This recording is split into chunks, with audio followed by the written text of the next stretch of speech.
Nakaalerto na rin ang mga otoridad sa Albay sa harap ng epekto ng panibagong sama ng panahon na posibleng magdala ng malalakas na pag-ulan.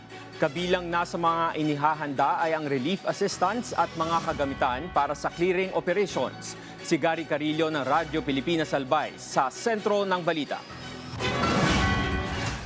Bantay sarado ng lokal na pamahalaan ng Legazpi City ang ilog na yan sa lungsod matapos bumuhos ang malakas na ulan kaninang umaga dahil sa habagat na pinalalakas pa ng low pressure area. Dahil dito, kaagad na ipinag-utos ng Office of Civil Defense Bicol ang pagpapastandby ng mga response assets ng mga lokal na pamahalaan sa buong rehiyon. Dito sa papalapit na low pressure area, si OCD5, na ka-maintain pa rin naman sir yung ating 24/7 Emergency Operation Center na kahit anong mangyari may personnel po tayo dyan sa loob ng aming tanggapan for any coordination activities. And yung ating namang pakikipag-usap sa RDRMC Bicol para sa availability ng ating mga response teams ay nandyan pa din naman po. Anytime pwede po tayong mag-deploy ng ating response teams, especially from the uniformed services.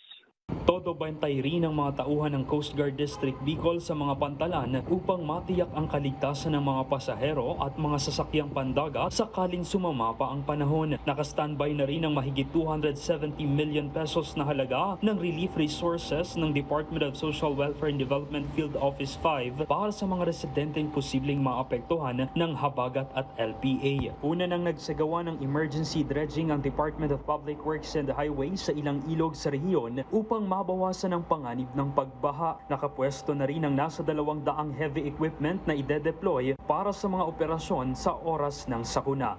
Lahat ng hakbang na ito ay bahagi ng whole of government approach ni Pangulong Ferdinand R. Marcos Jr. upang matiyak ang kaligtasan ng publiko sa harap ng banta ng masamang panahon. Mula rito sa Albay, para sa Integrated State Media, Gary Carillo ng Radyo Pilipinas, Radyo Publiko.